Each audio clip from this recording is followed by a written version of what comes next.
What day is it today? Do we have school tomorrow? Are you excited for the weekend? You're not excited for the weekend? Do you want to come to school tomorrow? Okay, لحالكم بس. I don't want to come to school tomorrow. 8h15, la cloche sonne à l'école à Doha, Aurore en arabe. Fondée en 1992 par l'ancien ministre Ibrahim Shamseddine, cette école a la particularité de scolariser les enfants à besoins spécifiques, comme l'autisme ou la trisomie 21. Tous les matins, de sa voix douce et prenante, Nisrine Shamseddine, psychologue clinicienne de formation et directrice de l'école, rappelle les enfants à l'ordre pour chanter l'hymne national avant de débuter la journée.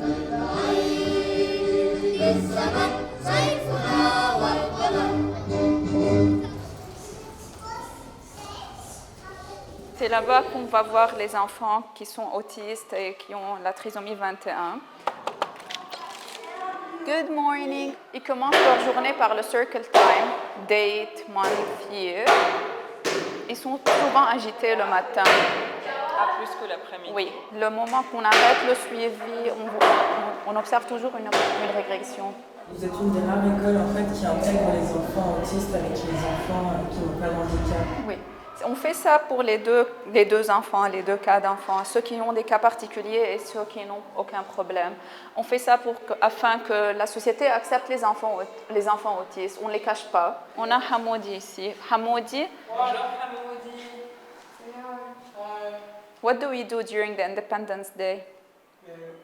Drawing the Lebanese flags. You're drawing the Lebanese flags. A green cedar tree. Okay.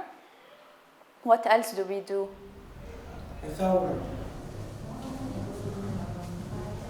C'est pour ça que les enfants, ils ont envie de venir le matin. Ouais. Et puis on joue toute la journée, c'est ce qu'on fait. C'est pour ça. Ouais. Toute l'éducation se passe par le jeu. Good morning, Hadi. Do you want to go to the sensory room a little bit? Yes. Go. You have to take your shoes off, Hadi. Les enfants autistes, ils ont beaucoup de troubles sensoriels. On utilise cette salle pour les calmer afin qu'ils peuvent jouer un peu, vider de leur énergie lorsqu'ils sont overwhelmed en classe. On travaille avec les enfants sans ségrégation, on les intègre en classe, ils prennent tout à l'école. You want to play again? Yes. Okay. Well. Vous êtes devenue une référence en fait. Aujourd'hui, l'école compte plus d'une centaine d'enfants scolarisés, dont 43 avec un handicap. Un chiffre qui a triplé au cours de l'année 2022 et qui traduit le succès de cet enseignement spécialisé.